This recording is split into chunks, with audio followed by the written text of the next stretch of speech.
हमने अ सी of फॉलियर्स poem को समझा। आज हम लोग उसका क्वेश्चन आंसर कर रहे हैं। देखिए, answer this question. First question क्या है? This poem describes a garden at 2 different times. ये पोयम जो है 2 डिफरेंट टाइम्स में गार्डन को डिस्क्राइब किया। What are those times? How do you know? है ना, वो टाइम क्या है और आपको कैसे पता चलता है कि 2 टाइम में डिस्क्राइब है? आइए आंसर देखते हैं। आंसर है the poem describes the garden at 2 different times of the day. First, day time. The poem describes the bright, colorful foliage with shades of green, red and grey. तो यहाँ पे क्या कह रहा है कि यह कविता बगीचा का डिस्क्राइब कर रही है, गार्डन को डिस्क्राइब कर रही है 2 अलग समय पर। पहला है दिन का समय, डे टाइम, दिन का समय। यहाँ पे पोएट्रिस्ट कह रही है कि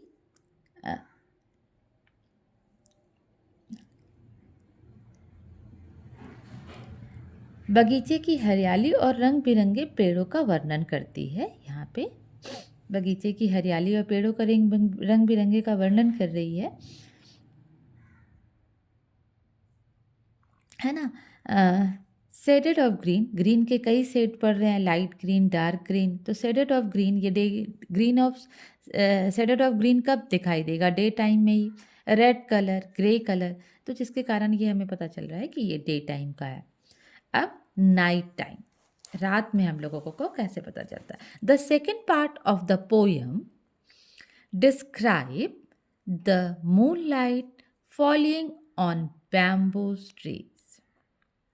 The poetress of the moon peeking through the bamboo gaps and the white lotus changing into cup of silver, indicating the silvery reflection of moon at night.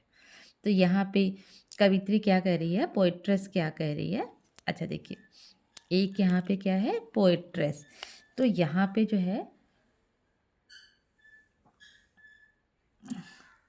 हम लोग पोएट नहीं कहेंगे, पोएट्रेस कहेंगे, क्योंकि तरुदत्त जो है एक लड़की है और इसलिए हम लोग उसका यूज़ करेंगे। पोएट्रेस एक फीमेल है, तो पोएट्रेस का हमने यूज़ किया है। तो रात का समय, नाइट टाइम के लिए कविता ने दूसरे हिस्से में इसका वर्णन किया गया है।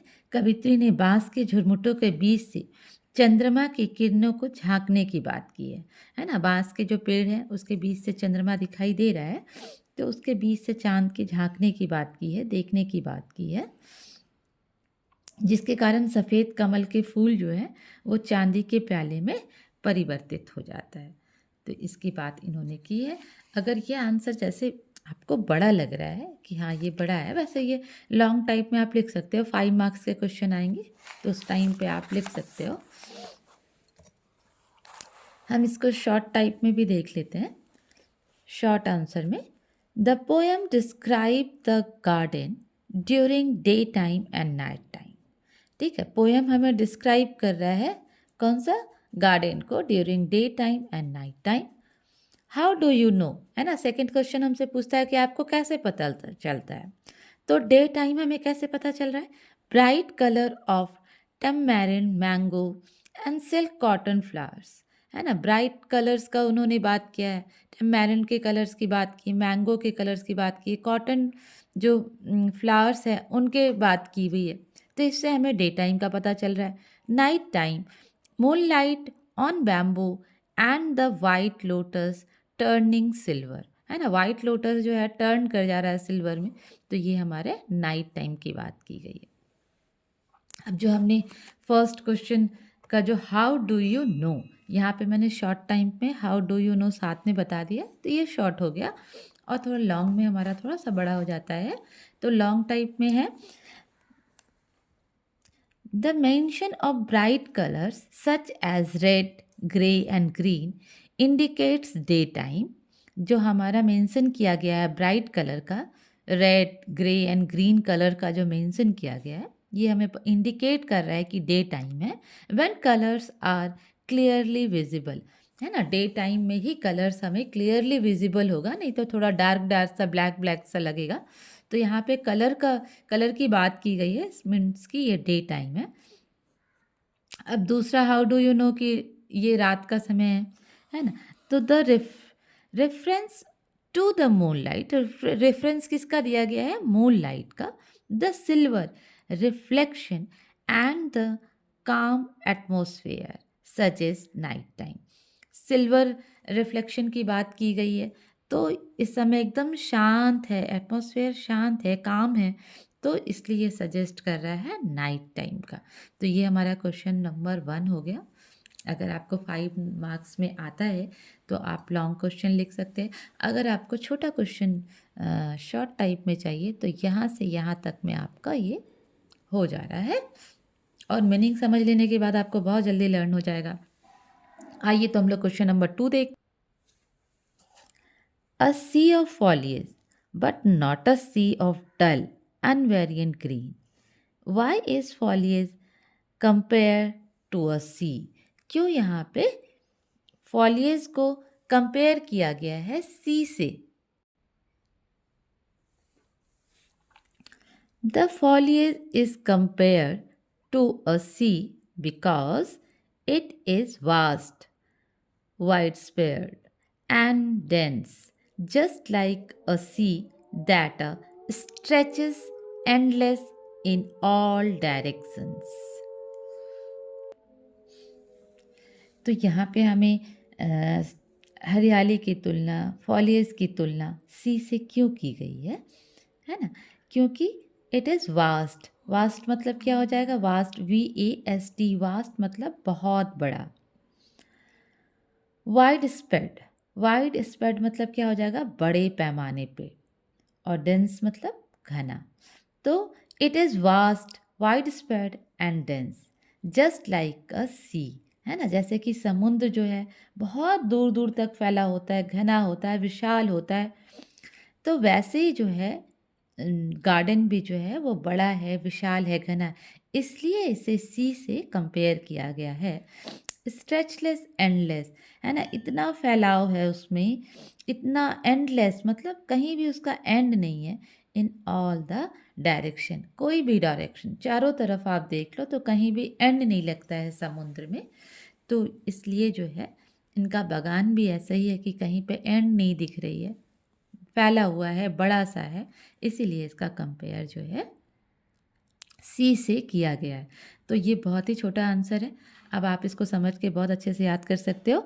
The foliage is compare to a sea because it is vast, wide spread and dense, just like a sea that stretches endless in all directions.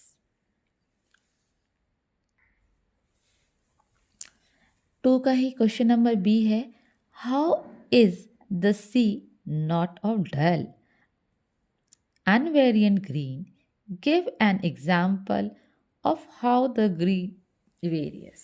ठीक है, तो यहाँ पे आपसे पूछा गया है कि आप कैसे कह सकते हैं कि ये देखने में सी जो है वो सी की तरह डल नहीं है, समुद्र की तरह ये डल नहीं है ना? आप एग्जाम्पल से इन्हें समझाइए। B, the sea is not dull और अनवेरियंट बिकॉज, इतना तो हमने क्वेश्चन से ही लिया, the sea is not dull और unvarying because it contains a variety of colours and shades of green, है ना? ये कंटेंट्स कर रहा है अपने अंदर वेराइटी ऑफ कलर, कई तरह के रंग, है ना? शेड्स ऑफ ग्रीन, ग्रीन के कई शेड्स ये जो है अपने अंदर कंटेंट कर रहा है, इसलिए यह डल नहीं है। एग्जाम्पल से समझाने के लिए कहा गया है, तो example, the light green tamarind trees, इमली के पेड़ कैसे हैं? हल्के हरे। कंट्रास्ट, उसके कंट्रास्ट में with a deep green mango, उसके कंट्रास्ट में जो है मैंगो का डार्क ग्रीन है। Creating a vibrant mix of colour, है ना? तो यहाँ पे बताया गया है कि इमली के हल्के हरे रंग के पेड़ हैं तो गहरे आम के पेड़ दिखाई देते हैं जो हरियाली में रंगों की विविधता को दिखाता है। Creative a vibrant mix of colour, कई तरह के कलर को मिक्स दिखा रहा है। तो ये आपका एग्जाम्पल हो गया। अब हम लोग क्वेश्चन नंबर 3 की तरफ बढ़ते हैं। Question number 3, what effect does the variation have on the garden and the speaker? इसका क्या इफेक्ट पड़ता है जब वो कलर की वेरिएशन की बात कर रही है गार्डन में, तो इसका क्या इफेक्ट पड़ रहा है? तो जाहिर सी बात है कि ये वेरिएशन जो है बागान की खूबसूरती को बचा रहा है, जिसके कारण जो है ये बहुत ही अच्छा लग रहा है सुनने में। ऐसा लग रहा है जैसे जीवंत हो उठा है, मतलब सच में हमारे सामने ऐसा बगीचे का वो एक दृश्य आ जा रहा है जो हमें आकर्षक लग रहा है। तो यही होगा। तो आइए हम लोग देख लेते हैं इसका आंसर क्या है। The variation makes the garden look vibrant, lively, and visually appealing. It fills the speaker with wonder and admirations for nature's beauty. तो यहाँ पे बताया जा रहा है कि ये जो है विविधता बगीचे के सुंदर को जीवंत और आकर्षक बना देती है। पोइट्री के मन में प्रकृति की सुंदरता के प्रति आश्चर्य और प्रशंसा को दिखाती है कि उसके मन में कैसे एक प्रकृति के प्रति आश्चर्य है और एक सुंदरता है, वो इस चीज़ को यहाँ पे दिखाया जा रहा है। Question number 4, why does the speaker consider the scents among the bamboos the loveliest spot in the garden? What effect does its beauty have on her? ठीक है, तो यहाँ पे भी वो पूछ रहे हैं कि स्पीकर जो है उसके जो इतना बैम्बू स्टिक को उसके लिए क्यों बहुत ज़्यादा लवली है, जो उसके बीच से मुंह झाँक रहा है वो उसके लिए क्यों इतना ज़्यादा, मतलब सब बताया गया है ना कि इससे ज़्यादा खूबसूरत और कुछ नहीं हो सकता है, इसमें इंसान खो सकता है। तो बता रहा है कि ऐसा उन्होंने क्यों कहा है। मैंने 2 पार्ट में लिखा है, शॉर्ट आंसर भी लिखा है इसका। तो आइए देख लेते हैं। The speaker considers the screen among the bamboos of the loveliest spot, ये हमने क्वेश्चन से ही लिया यहाँ से यहाँ तक स्पॉट, बिकॉज क्योंकि the moonlight filtering through the bamboos gaps creates a magical, जो मूनलाइट बैम्बू के जो गैप्स है उसके बीच से जब झाँक रहा है तो वो अपने आप में एक जादुई सा एहसास दिलाता है ना, जादुई सा एहसास कवित्री को दिला रहा है। Serene view this beauty fills her with wonder and the sense of enchantment making her feel mesmerised. तो enchantment making her feel mesmerised, तो कवित्री जो है यहाँ पे बता रही है कि जो बैम्बू स्टिक है वो उसको मैजिकल एहसास दिलाता है ना, जादुई, और ये जो दृश्य है उसको शांत करता है, काम करता है और उनको मंत्रमुग्ध कर देता है। इसकी सुंदरता जो है उसको मंत्रमुग्ध कर देती है। ये अगर आपको बड़ा लग रहा है तो हम क्वेश्चन से यहाँ तक तो वैसे ही लिखेंगे क्योंकि हमने ये क्वेश्चन से लिया हुआ। The speaker considers the screen among the bamboos the loveliest spot because, यहाँ के बाद से छोटा करके दिया है, the moon light filtering through the gaps, moonlight जब फिल्टर कर रहा है गैप के बीच से, creates a screen and the magical views filling her with wonder and deep attachment, है ना। ये जो फील उनको कर रहा है उसके प्रति बहुत ही खूबसूरत और उसके प्रति एक अटैचमेंट उसको शो कर रहा है। तो जब आपके क्वेश्चन नंबर 2 मार्क्स 3 मार्क्स में आएंगे तो आप इतना छोटा सा आंसर लिख सकते हैं और ऐसे बड़े लिख सकते हैं। आपको अगर समझ में आ रहा है तो फटाफट आपको याद भी हो जाएगा। अगले क्वेश्चन की तरफ बढ़ते हैं। The white lotus changes into cup of silver, ये हमारे पोएम से है। व्हाट डज दिस मीन, इसका इनका मीनिंग क्या है। जो वाइट लोटस जो है चेंज हो रहा है सिल्वर कप में, इसका मीनिंग क्या है। Last question, question number 5, the phrases mean, इस फ्रेज का मतलब है that in the moon light the white lotus appears to shine like a silver cup, reflecting the soft silvery glow of the moon. ये moon के चंद्रमा की रोशनी को दिखा रही है कि वो कैसे रिफ्लेक्ट होके पड़ रहा है, कितना सॉफ्ट है, कितना मंत्रमुग्ध करने वाला है, जो एक वाइट लोटस को सिल्वर कप में चेंज कर रहा है। ये चंद्रमा की चांदनी को दिखाया जा रहा है।